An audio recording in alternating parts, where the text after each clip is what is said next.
کاشانۂ بصیرت ایک ایسا یوٹیوب چینل جس پر ہر قسم کی دینی کتب بالخصوص محروم بصارت افراد کے لیے آڈیو اور ویڈیو فارمیٹ میں دستیاب ہیں اور بالعموم تمام مسلمان برادران و خواہران کے لیے دستیاب ہیں۔ اس لیے آپ سے گزارش ہے کہ بیل آئیکن کو پریس کر کے ہمارے اس چینل کو ضرور سبسکرائب کیجیے تاکہ آئندہ آنے والی ہر کتاب آپ کو بر وقت ملتی رہے۔ کاشانۂ بصیرت، کاشانۂ بصیرت، کاشانۂ بصیرت، کاشانۂ بصیرت۔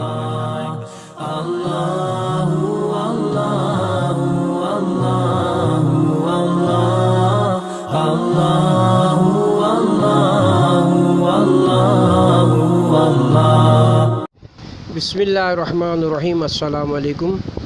یہ کتاب آپ کے لیے کاشانۂ بصیرت کی جانب سے ریکارڈ کی جا رہی ہے۔ پارٹ نمبر 14 صفحہ نمبر 301۔ کتاب کا نام اصول عقائد۔ 8واں سبق، روح کی بقا، موت کے بعد زندگی کی علامت۔ کوئی بھی نہیں جانتا کہ انسان نے کس زمانے سے روح کے وجود کے بارے میں فکر شروع کی۔ صرف یہی کہا جا سکتا ہے کہ انسان نے شروع ہی سے اپنے اور اس جہان کے دوسرے موجودات کے درمیان فرق دیکھا ہے۔ اس کے اور پتھر، لکڑی، پہاڑ اور صحرا کے درمیان فرق، اور اس کے اور دوسرے حیوانات کے درمیان فرق۔ انسان نیند کی حالت کو دیکھ چکا ہے اور اسی طرح موت کی حالت کو بھی وہ دیکھ رہا ہے کہ سونے یا مرنے کی حالت میں جسم و مادہ بہت بڑی تبدیلی پیدا ہوتی ہے۔ یہیں سے وہ سمجھتا ہے کہ جسم کے علاوہ ایک اور گوہر بھی اس کے اختیار میں ہے کہ جو تبدیل نہیں ہوتا۔ نیز یہ بھی دیکھ رہا ہے کہ وہ حیوانات سے مختلف ہے کیونکہ وہ اپنے ارادے میں آزاد اور با اختیار ہے، جبکہ حیوانات اپنی حرکات میں فطری و غریزہ حیوانی کی وجہ سے مجبور ہیں۔ بالخصوص خواب کی حالت میں مختلف مناظر دیکھنا جبکہ بدن کے تمام اعضاء ساکت ہوتے ہیں، یہ اس بات کا مشاہدہ ہے کہ ایک اور مخفی طاقت اس کے وجود پر مسلط ہے کہ جسے روح کہا جاتا ہے۔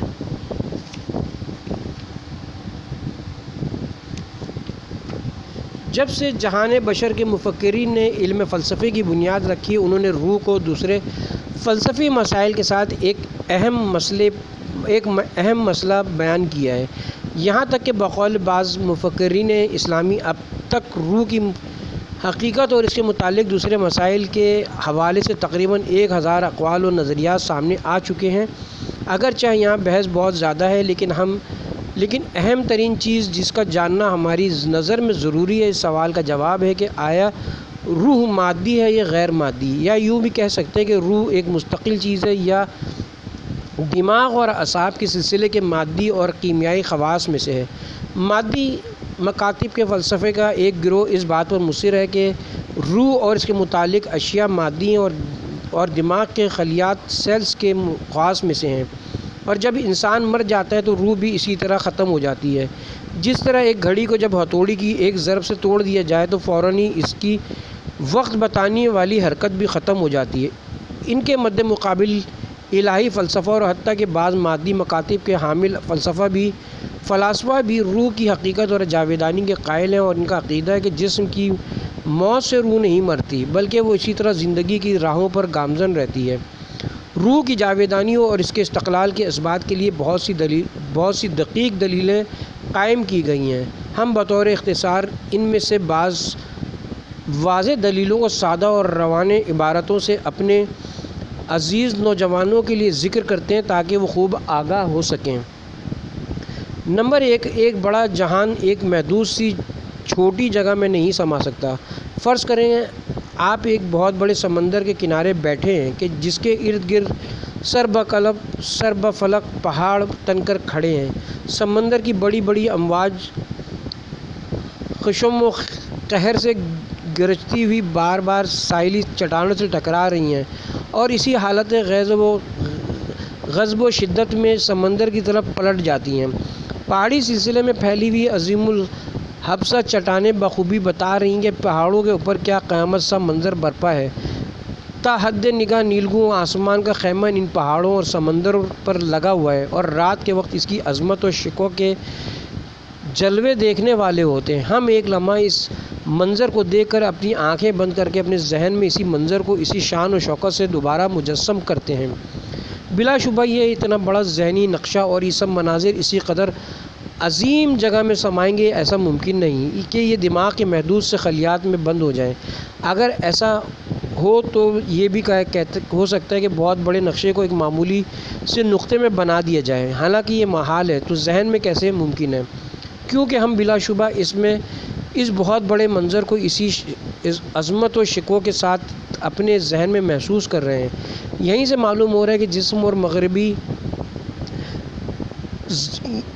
جسم اور مغزی خلیات کے علاوہ ہم اپنے وجود میں ایک ایسا گوہر بھی رکھتے ہیں کہ جو ہر قسم کے نقشے اور منظر کو ہر مقدار کے ساتھ اپنے اندر منعکس کرتا ہے۔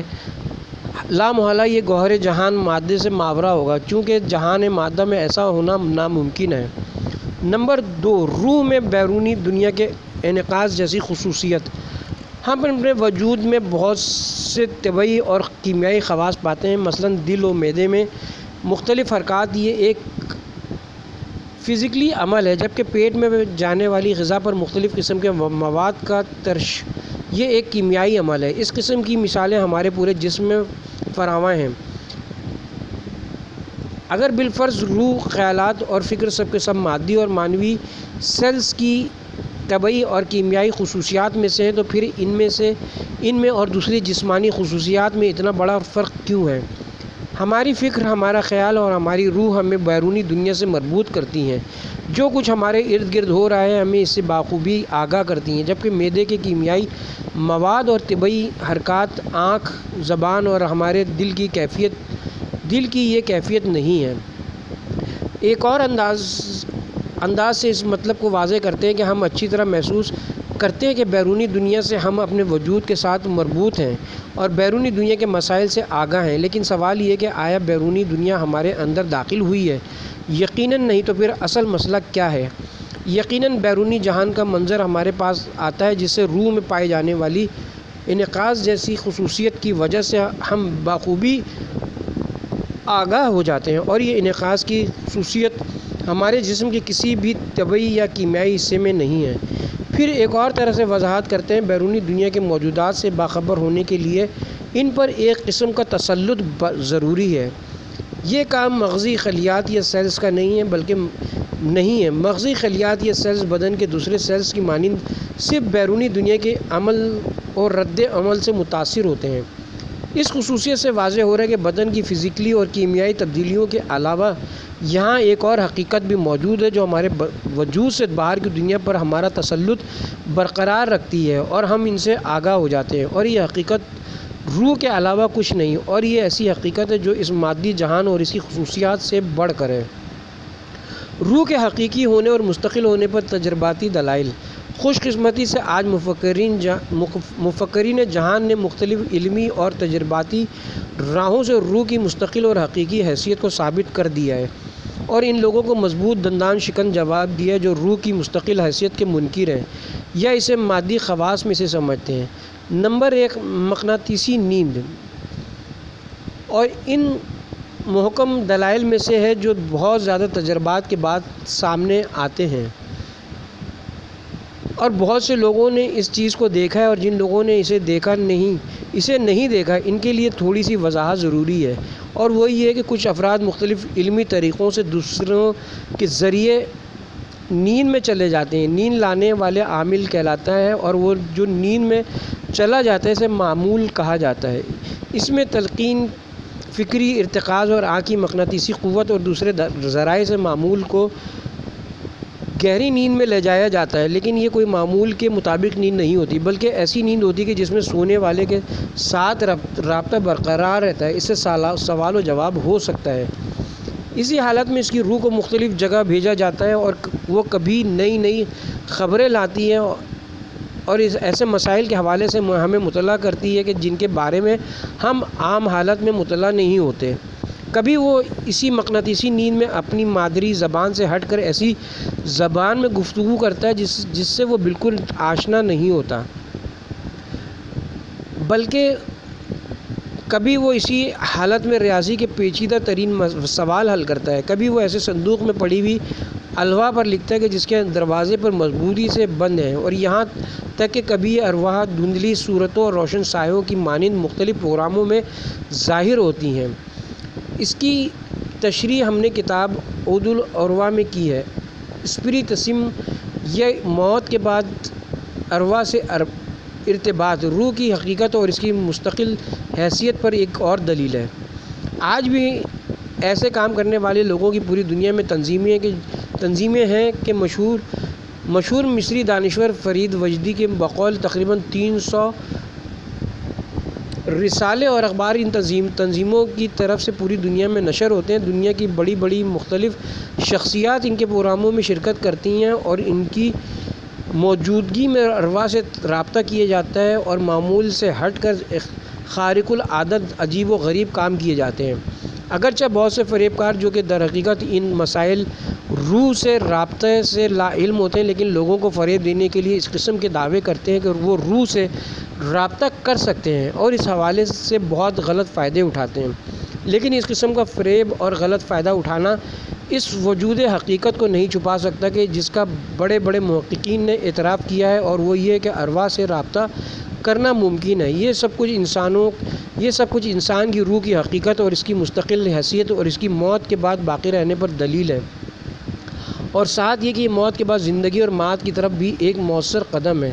نمبر 3، وہ خواب جو ہم دیکھتے ہیں اور وہ مناظر جو عالم خواب میں ہم مشاہدہ کرتے ہیں، یہ کبھی آنے والے حادثات کی خبر دیتے ہیں اور کبھی یہ بہت سے پوشیدہ مسائل کو بھی آشکار کرتے ہیں جنہیں ہم اتفاقیہ نہیں کہہ سکتے۔ یہ چیز بھی روح کی حقیقت پر ایک اور دلیل ہے۔ اکثر افراد کو اپنی زندگی میں سچے خوابوں کے حوالے سے واقعات پیش آتے ہیں اور وہ سنتے ہیں کہ کس طرح وہ خواب جو فلاں دوست یا عزیز کو آیا تھا کچھ مدت کے بعد کم و بیش سچ ثابت ہوا۔ یہ چیز واضح کر رہی ہے کہ انسان کی روح کا کس طرح دوسرے جہانوں سے خواب کی حالت میں رابطہ ہوتا ہے اور وہ پیش آنے والے حادثات کو دیکھتی ہیں۔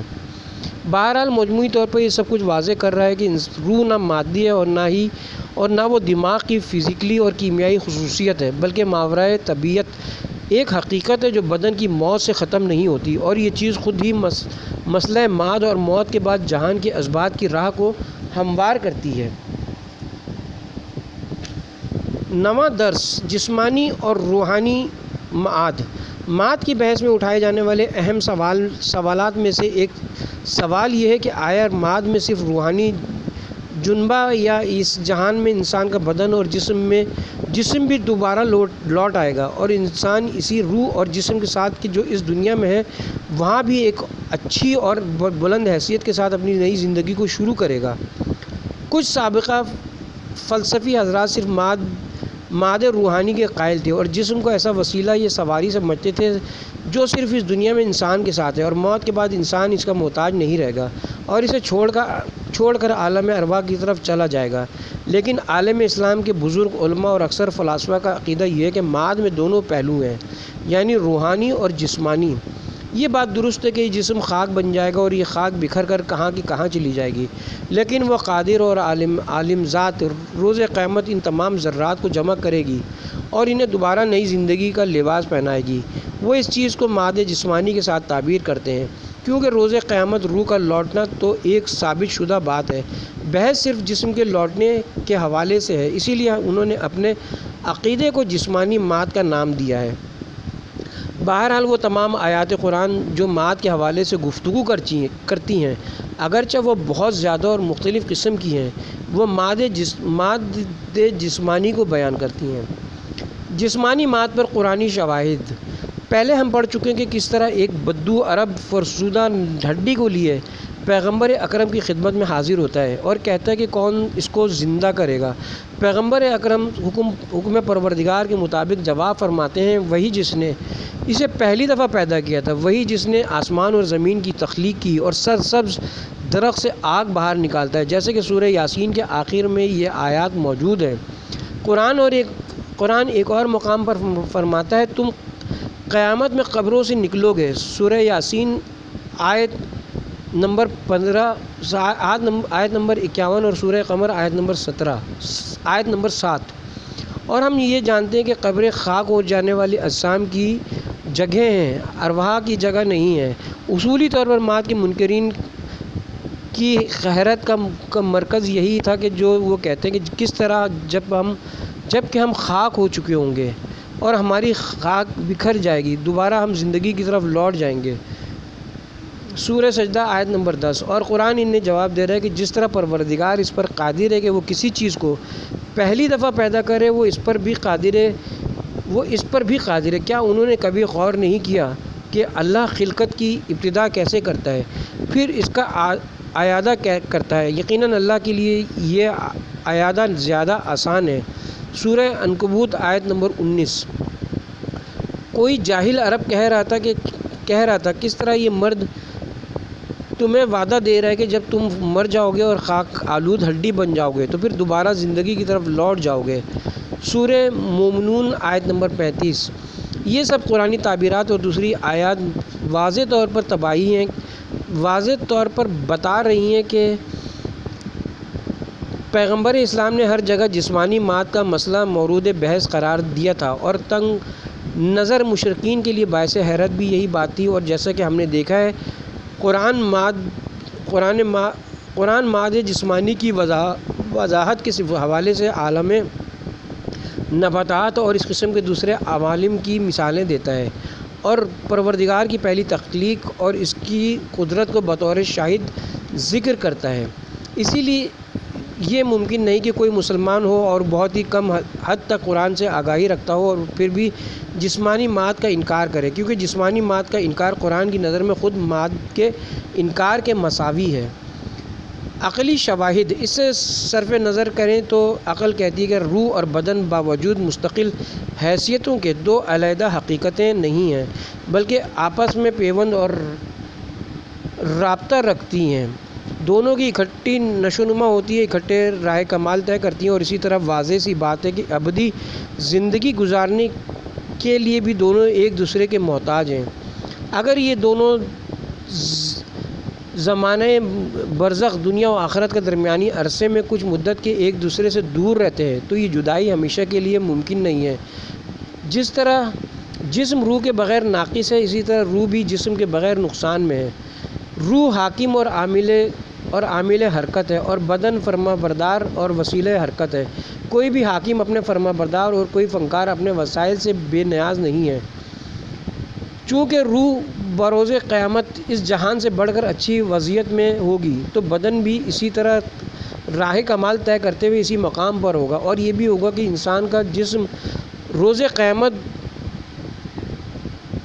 بوسیدگی اور اس جہان کے دوسرے عیوب و نقائص سے پاک ہوگا۔ بہرحال جسم و روح ایک دوسرے کے ہمزاد اور ایک دوسرے کو مکمل کرنے والے ہیں۔ ایسا نہیں ہو سکتا کہ ماد میں صرف جنبہ روحانی ہو یا صرف جنبہ جسمانی، یعنی جسم اور روح کی خلقت کی کیفیت اور ان کے آپس میں گہرے تعلق پر مطالعہ اس چیز پر واضح دلیل ہے کہ ماد میں دونوں پہلو موجود ہوں گے۔ دوسری طرف قانون عدالت بھی یہی کہتا ہے کہ ماد دونوں اعتبار سے ہو۔ اگر انسان نے گناہ کیا ہو تو اس روح اور جسم کے ساتھ کیا ہے، اور اگر نیکی کی ہے تو بھی اسی روح اور جسم کے ساتھ کی ہے، اسی لیے جزا و سزا بھی اسی روح اور جسم کے لیے ہو۔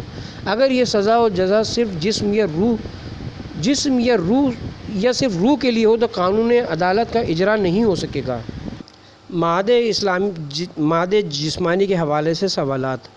دانشور حضرات اس مقام پر متعدد سوالات کرتے ہیں کہ ان میں سے بعض کا ذکر ان ابحاث کی تکمیل کے لیے ضروری ہے۔ نمبر 1، علوم طبعی کے محققین کی تحقیقات کے مطابق انسان کا بدن اس کے عرصہ حیات میں کئی دفعہ تبدیل ہوتا ہے، بالکل اسی پانی کے عوض کی مانند کہ جس میں ایک طرف سے پانی داخل ہو رہا ہے اور دوسری طرف سے آہستہ آہستہ نکل رہا ہے۔ واضح کہ کچھ دیر بعد اس حوض کا تمام پانی تبدیل ہو جائے گا۔ یہ صورت انسانی بدن کے حوالے سے احتمالاً ہر 7 سال میں ایک دفعہ پیش آتی ہے، تو اسی بنا پر ہم اپنے عرصہ زندگی میں کئی دفعہ تبدیل ہوتے ہیں۔ اب یہ سوال پیش آتا ہے کہ ان تمام جسموں میں سے کون سا جسم روز قیامت لوٹے گا؟ جواب میں کہیں گے آخری جسم۔ جس طرح کے مندرجہ بالا آیات میں ہم نے پڑھا ہے کہ پروردگار انسانوں کو اسی بوسیدہ اور خاک ہوئی ہڈیوں سے نئی خلقت دے گا، تو اس کا مطلب یہی ہے کہ سب سے آخری بدن لوٹ آئے گا۔ اسی طرح قبروں سے نکلنے سے یہ مراد یہی ہے کہ آخری بدن کے ساتھ نکلیں گے، لیکن اہم نقطہ یہ ہے کہ یہ آخری بدن ان تمام خواص کا حامل ہوگا جو ان تمام جسموں کے ساتھ جو عرصہ حیات انسانی میں بدلتے رہے۔ ایک اور تعبیر کے ساتھ یوں کہیں گے کہ وہ تمام بدن جو آہستہ آہستہ ختم ہوتے رہے اور وہ اپنی تمام خصوصیات اور آثار آنے والے بدن میں منتقل کرتے رہے۔ اسی لیے یہ آخری بدن پچھلے تمام اجسام کی صفات کا وارث ہے، لہٰذا قانون عدالت کے مطابق سزا و جزا کا مستحق قرار دیا جا سکتا ہے۔ نمبر 2، بعض کا یہ کہنا ہے کہ جب ہم خاک ہو جائیں گے اور ہماری خاک کے ذرات نباتات کے اجزاء بن کر کسی اور انسان کے بدن کا جزو بن جائیں گے تو روز قیامت حکم خدا کیا ہوگا؟ یہ وہی بحث ہے جسے ہم فلسفہ و کلام کے مباحث میں شبہ عاقل و معقول کے نام سے یاد کرتے ہیں۔ اگرچہ اس سوال کے جواب کے لیے بہت تفصیلی بحث کی ضرورت ہے، لیکن ہم کوشش کرتے ہیں کہ ضرورت کی حد تک مختصر سی عبارت میں یہ بحث کریں۔ اس سوال کا جواب یہ کہ یہ طے ہے کہ وہ ذرات جو ایک انسان کے خاک شدہ بدن کے ہوں اور دوسرے انسان کے بدن کا جز بن جائیں، وہ واپس پہلے بدن کی طرف لوٹ جائیں گے۔ اگر کوئی مشکل یہاں باقی رہتی ہے تو وہ یہ کہ دوسرا بدن ناقص ہو جائے گا، لیکن یوں کہنا چاہیے کہ دوسرا بدن ناقص یا نامکمل نہیں ہوگا بلکہ چھوٹا ہو جائے گا، کیونکہ یہ ذرات اس کے تمام بدن میں بکھرے ہوئے تھے۔ جب اس سے لے لیے گئے تو وہ اس حساب سے کمزور اور چھوٹا ہو جائے گا، لہٰذا نہ پہلا بدن ختم ہوگا اور نہ دوسرا بدن، فقط یہ ہوگا کہ دوسرا بدن چھوٹا ہو جائے گا اور اس سے کوئی مشکل پیدا نہیں ہوگی، کیونکہ ہم جانتے ہیں کہ روز قیامت تمام انسانی بدن تکامل پائیں گے، ان کے نقائص برطرف ہو جائیں گے، بالکل اسی طرح جیسے ایک بچہ نشو و نما پاتا ہے، ایک زخمی انسان کا نئے سرے سے گوشت بنتا ہے جس کی وجہ سے اس کی شخصیت تباہ نہیں ہوتی۔ لہٰذا قیامت کے روز نامکمل اور چھوٹے بدن کو بھی عالم کمال میں ہوں گے اور ایک کامل صورت میں محشور ہوں گے، اسی لیے کوئی مشکل بھی باقی نہیں رہے گی۔ 10واں سبق، جنت جہنم اور اعمال کا مجسم ہونا۔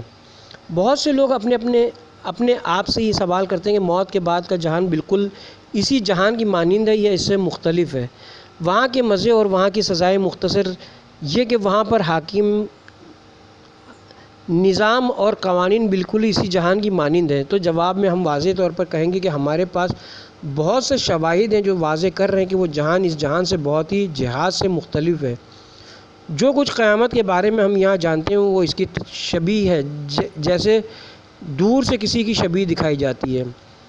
بہتر یہ ہے کہ ہم اسی جنین کی مثال سے واضح کرتے ہیں کہ جس قدر عالم جنین کا اس دنیا سے فاصلہ ہے، اتنا یہ اس سے زیادہ اس جہان اور اس جہان کے درمیان فاصلہ ہے۔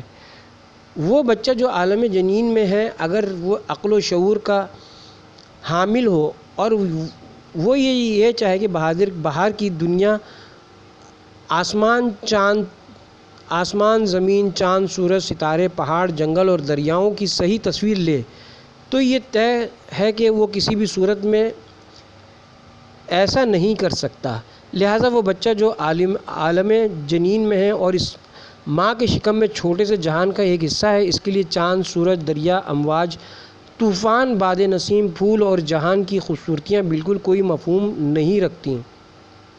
اس کی لغت کی کتاب صرف چند الفاظ میں ہی مکمل ہو جاتی ہے، اور فرض کریں کہ جب بھی ہو سکے کہ اس سے باہر سے بات کی جا سکے تو وہ کبھی بھی باہر والے کی بات کا مفہوم درک نہیں کر سکتا۔ تو اس دنیا کی محدودیت کا اس جہان موت کے بعد کا جہان کی وسعت سے فرق اسی قدر یا اس سے بھی زیادہ ہے، لہٰذا ہم کبھی بھی یہ قدرت پیدا نہیں کر سکیں گے کہ اس جہان کی نعمات، عنایات اور بہشت برین سے کما حقوق باخبر ہوں۔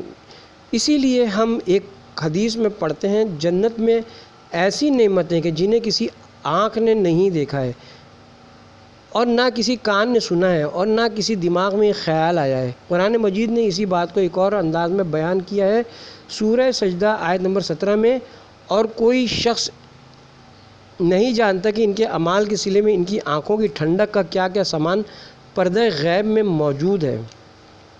اس جہان پر حاکم نظام اس جہان سے بہت ہی زیادہ مختلف ہے۔ مثلاً قیامت کی عدالت میں انسان کے ہاتھ پاؤں، اس کے جسم کی جلد اور یہاں تک کہ وہ زمین جہاں اس نے گناہ یہ نیکی کی وہ اس کے اعمال پر گواہ قرار پائیں گے۔ سورہ یاسین آیت نمبر 65 میں آج ان کے منہ پر مہر لگا دیں گے اور ان کے ہاتھ ہم سے کلام کریں گے اور ان کے پاؤں جو کچھ وہ انجام دیتے تھے اس پر گواہی دیں گے، اور وہ اپنے جسموں کی جلد سے کہیں گے کیوں تم ہمارے خلاف گواہی دے رہی ہو؟ وہ کہیں گی وہ پروردگار جس نے ہر موجود کو بولنے کی طاقت دی، قوت دی، اس نے ہمیں بھی بولنے کی قوت دی تاکہ حقائق بیان کر سکیں۔ سورہ فصلت آیت نمبر 21۔ کسی زمانے میں اس قسم کی چیزوں کا تصور بہت مشکل تھا، لیکن آج علم و سائنس کی ترقی کے باعث جب ہم مختلف مناظر اور آوازوں کے ذریعے اور آوازوں کے حاصل کیچ کرنے کی بہت سی مثالوں کا مشاہدہ کرتے ہیں تو یہ چیز بھی باعث حیرت نہیں رہتی۔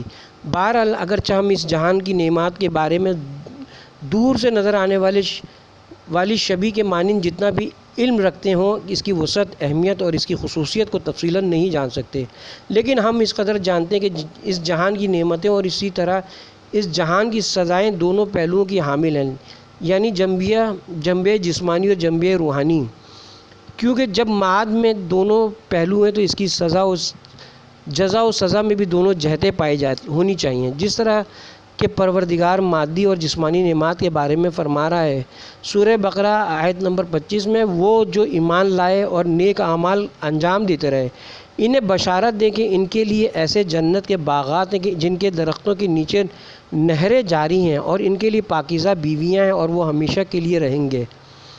اسی طرح معنوی نعمات کے بارے میں بھی فرما رہا ہے، اللہ تعالیٰ کی خوشنودی اور رضایت جو کہ جنتیوں کے شامل حال ہوگی وہ ان نعمتوں سے برتر اور بڑھ کر ہوگی۔ سورہ توبہ آیت نمبر 72۔ ہاں، جب جنتی لوگ یہ محسوس کریں گے کہ پروردگار ان سے راضی ہے اور ان کے اعمال کو اللہ تعالیٰ نے قبول کر لیا تو انہیں ایسی خوشی اور لذت محسوس ہوگی کہ جس کا دنیا کی کسی چیز سے مقایسہ نہیں کیا جا سکتا۔ جہنمیوں پر آگ اور دوسرے جسمانی عذابوں کے علاوہ خود پروردگار کا غضب اور اس کا غصہ ہر وقت ہر شکنجے سے بدتر ثابت ہوگا۔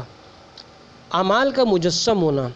قابل توجہ بات یہ ہے کہ قرآن کی بہت سی آیات سے یہ واضح ہوتا ہے کہ روز قیامت ہمارے اعمال زندہ ہو جائیں گے اور یہ مختلف صورتوں میں ہمارے ساتھ ہوں گے۔ جزا و سزا کا ایک اہم ترین حصہ یہی اعمال کا مجسم ہونا ہے۔ ظلم و جور ایک سیاہ تاریک بادل کی شکل میں ہمیں ہر طرف سے گھیر لے گا، جیسا کہ پیغمبر اکرم صلی اللہ علیہ وسلم سے منقول ایک حدیث میں یوں آیا ہے، ظلم روز قیامت کی تاریکیاں ہیں، یتیموں کا ناجائز طریقے سے کھایا ہوا مال آگ کے شعلوں کی صورت میں ہمیں گھیر لے گا، اور ایمان نور و روشنی کی صورت میں ہمارے ارد گرد پھیلا ہوا ہوگا۔ سورہ حدید آیت نمبر 12۔ سود خور جو کہ اپنے اس ذلیل و پلید عمل سے معاشرے کے اقتصادی توازن کو تباہ و برباد کر دیتے ہیں، وہ تشنج کے ایسے مریض کی مانند ہوں گے جو اٹھتے وقت اپنا توازن قائم کرنے پر قادر نہیں ہوتا، کبھی زمین پر گر جاتا ہے اور کبھی اٹھ جاتا ہے۔ سورہ بقرہ آیت نمبر 27۔ وہ مال جسے ذخیرہ اندوز اور کنجوس مالدار لوگوں نے جمع کیا تھا اور اس میں سے ضروریات سے محروم لوگوں کو ان کا حق نہیں دیا تھا، وہ بھاری طوق کی صورت میں ان کی گردن میں اس انداز سے لٹکایا جائے گا کہ وہ ہلنے جلنے پر بھی قادر نہ ہوگا۔ سورہ آل عمران آیت نمبر 180۔ اسی طرح تمام عمل کی مناسبت سے مختلف صورتوں میں مجسم ہوں گے۔ ہم جانتے ہیں کہ آج علم و سائنس یہ کہہ رہے ہیں کہ دنیا میں کوئی چیز ختم نہیں ہوتی، کیونکہ چیزوں کے اصلی عناصر مادہ اور انرجی ہمیشہ سے شکل و صورت کو تبدیل کر رہے ہیں۔ ہمارے افعال و اعمال بھی اس قانون جہان سے خارج نہیں ہیں بلکہ ہمیشہ باقی ہیں، اگرچہ بعد میں ان کی شکل تبدیل ہو جائے گی۔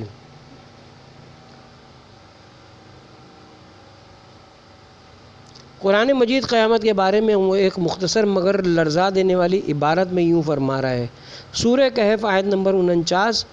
لوگ اپنے اعمال کو وہاں موجود پائیں گے، کیونکہ حقیقت میں انسان جو کچھ بولتا ہے اپنے اعمال کے ذریعے بولتا ہے، لہذا پروردگار اسی آیے کے ذیل میں بلا فاصلہ فرماتا ہے، تمہارا پروردگار کسی پر ظلم و ستم نہیں کرتا۔ قرآن مجید میں ایک اور مقام پر روز قیامت کے بارے میں ہم پڑھتے ہیں کہ اس روز لوگ گروہ کی شکل میں اپنی قبروں سے نکلیں گے تاکہ انہیں ان کے اعمال دکھائے جا سکیں۔ جس نے بھی ذرہ برابر نیکی کی ہوگی وہ اسے دیکھے گا، اور جس نے ذرہ برابر بدی کی ہوگی وہ اسے دیکھے گا۔ غور کریں کہ کہا جا رہا ہے کہ وہ خود اعمال کو دیکھیں گے۔ سورہ زلزلہ۔ اس حقیقت پر توجہ ہونی چاہیے کہ ہمارا ہر چھوٹا بڑا اچھا اور برا عمل اس جہان میں باقی اور محفوظ رہے گا اور ختم نہیں ہوگا، اور روز قیامت ہمارے ساتھ رہے گا، اور یہ چیز ہو سکتا ہے سب کے لیے خطرے کی گھنٹی ہو، تاکہ سب برائیوں کے مد مقابل محتاط اور محکم رہیں، اور نیکیوں کو چاہنے والے اور ان پر ثابت قدم رہنے والے بن جائیں۔ ایک دانشور لکھتا ہے، آج ممکن ہے 2000 سال قبل کے مصری کمہاروں کی آوازوں کی لہریں یوں حاصل کر لی جائیں کہ وہ سننے کے قابل ہوں، کیونکہ مصری عجائب گھروں میں 2000 سال پرانے ایسے کوزے بھی موجود ہیں کہ جنہیں مخصوص چکروں اور ہاتھوں کے ذریعے بناتے وقت بنانے والوں کی آوازوں کی لہریں ان کوزوں کے جسموں پر نقش ہو گئی تھیں، کہ آج ممکن ہو سکتا ہے کہ ان لہروں کو دوبارہ نئے سرے سے یوں زندہ کیا جائے کہ ہم اپنے کانوں سے انہیں سن سکیں۔ بہرحال قرآن مجید میں مذکورہ مسئلہ معاد اور نیکوکاروں کی ہمیشہ کی جزا اور بدکاروں کی ہمیشہ کی سزا کے حوالے سے جو بہت سے اہم سوال ابھرتے ہیں، تو ان کا اسی بحث اعمال کا مجسم ہونا، اور یہ کہ ہر عمل چاہے وہ اچھا ہو یا برا ہماری روح و جان پر اثر انداز ہوتا ہے، اور وہ اثر ہمیشہ ہمارے ساتھ باقی رہتا ہے کہ جواب کے ذریعے جواب دیا جاتا ہے۔ اس کی ساتھ ہی کتاب اصول عقائد یہاں پر اختتام پذیر ہوئی۔ انشاءاللہ بہت جلد حاضر ہوں گا دوسری کسی کتاب کے ساتھ۔ بہت شکریہ۔